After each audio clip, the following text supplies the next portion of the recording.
अगुआ बराए तावान कैसे होते हैं? कुछ अरसा पहले की बात है, मुझे एक दोस्त ने मशवरा दिया कि OLX पर भी अपनी चीज़ें लिस्ट किया करो, वहाँ से भी अच्छा बिजनेस मिलता है। मैंने झट से OLX डाउनलोड की और बेरी के शहद का ऐड लगा दिया। अगले दिन सलाजीत का और फिर उसी तरह रोज़ाना की बुनियाद पर ऐड लगाने शुरू कर दिए, मगर कोई नतीजा नहीं मिला। लेकिन हमने तो सीखा है कि नतीजे पर नज़र रखे बगैर मेहनत करनी है, 100 लगे रहे। चंद दिन बाद OLX की तरफ से ऑफर हुई कि सिर्फ 500 रुपये में एक हफ्ते के लिए पोस्ट को बूस्टर लगाएं और पता नहीं कितने हजार लोगों तक आवाज़ पहुंचाएं। मैंने झट से बेरी शहद की पोस्ट को बूस्टर लगा दिया। अगले ही दिन एक साहब ने राब्ता किया और कहने लगे, OLX पर आपका बेरी शहद का ऐड देखा।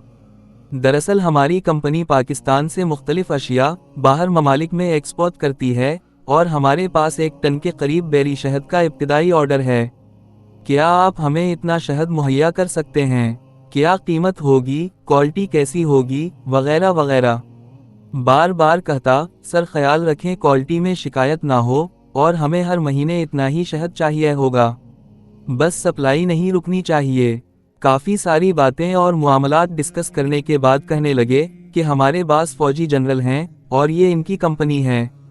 अभी वो इंग्लैंड में हैं, कल या परसों वापस आ रहे हैं, तो मैं आपकी मीटिंग अरेंज करवाता हूँ। बस आपने ख्याल रखना है कि अकेले आना है। मैंने पूछा कहाँ आना है, तो कहने लगा फैसलाबाद या बहावलपुर। इन 2 शहरों में हमारे ऑफिस हैं। मेरे तो दिल में लड्डू फूट रहे थे कि लो भाई मेरी तो चांदी लग गई। फ़ोन बंद हुआ तो मैं हिसाब किताब लगाने लगा कि कितने पैसे बचेंगे, सप्लाई कैसे मैनेज होगी, वगैरह वगैरह।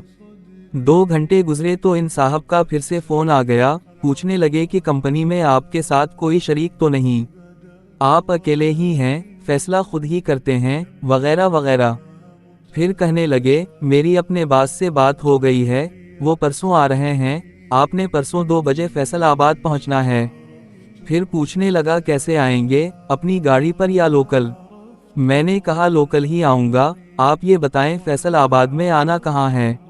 कहता जब आप फैसलाबाद पहुँचे तो बता देना, हमारा बंदा खुद आपको ले आएगा, मगर ख्याल रखें कि अकेले ही आना। मैंने इस बात में सर हिला दिया।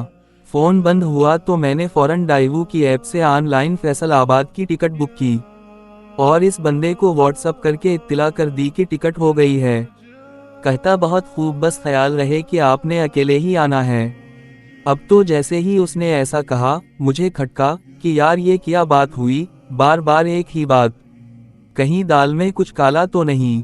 मैंने बेगम साहिबा को सारी सूरत-ए-हाल बताई, वो भी कहने लगी कि क्यों ऐसा कह रहा है।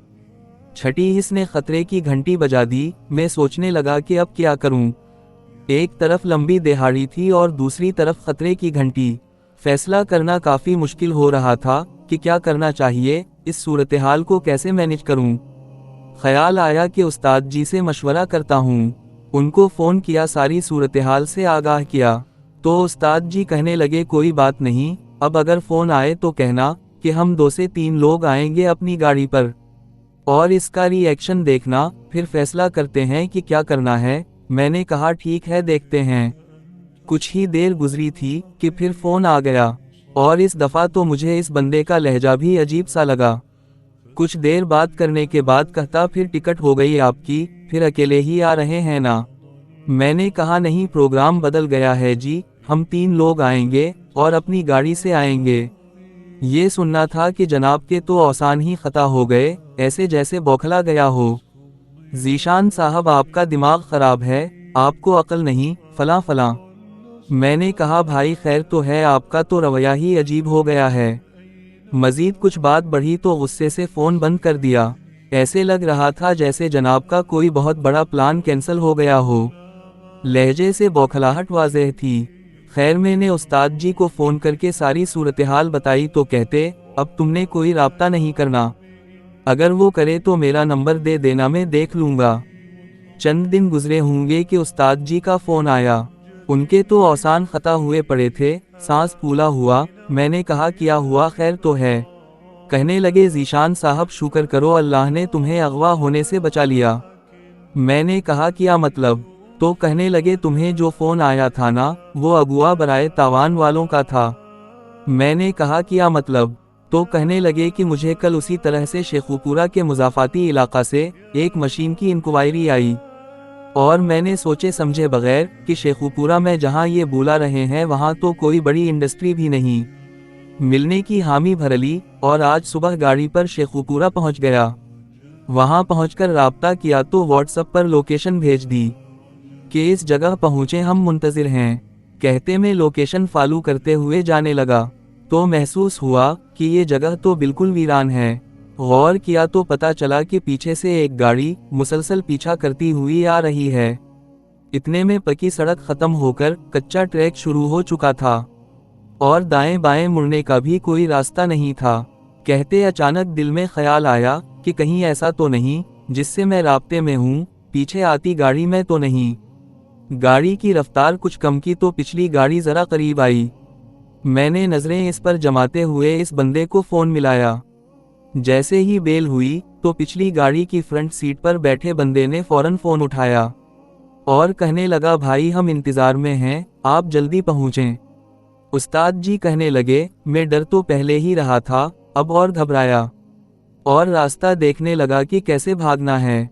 कहते मुझे और तो कुछ समझ नहीं आई। मैंने फौरन गाड़ी शेखुपुरा शहर की तरफ घुमा दी और इधर उधर देखे बगैर बस भगाता ही रहा और शेखुपुरा पहुंचकर सांस लिया। इस बंदे के बार बार फोन आते रहे, मैंने तो नंबर ही ब्लॉक कर दिया। मैंने पूछा अब कहाँ हो? कहते शेखुपुरा से निकल रहा हूँ अभी। वहां से सीधा एक दोस्त के पास चला गया था। जब इसे स्टोरी सुनाई तो कहता, शुक्र करो बच गए। यहाँ ऐसे वाकयात होते हैं और अगुआ करके कहीं ले जाते हैं, फिर तावान लेते हैं और शदीद टार्चर करते हैं। यूं उस्ताद शागिर्द को अल्लाह ने एक बड़े हादसे से बचा लिया। अब तो मैंने पक्का उसूल बना लिया है कि जो भी हो, जितना भी बड़ा गाहक हो, कभी खुद चलकर नहीं जाना, बल्कि उसे अपने पास बुलाना है। आज सियालकोट से ताल्लुक़ रखने वाले एक भाई की वीडियो देखी तो अपना सीन याद आ गया। इस बेचारे को बकरे देने के बहाने राजनपुर बुलाया गया और दिल दहला देने वाले तशद्दुद किए और भारी तावान लेने के बाद छोड़ा। मज़ीद वीडियोस के लिए चैनल को सब्सक्राइब करें।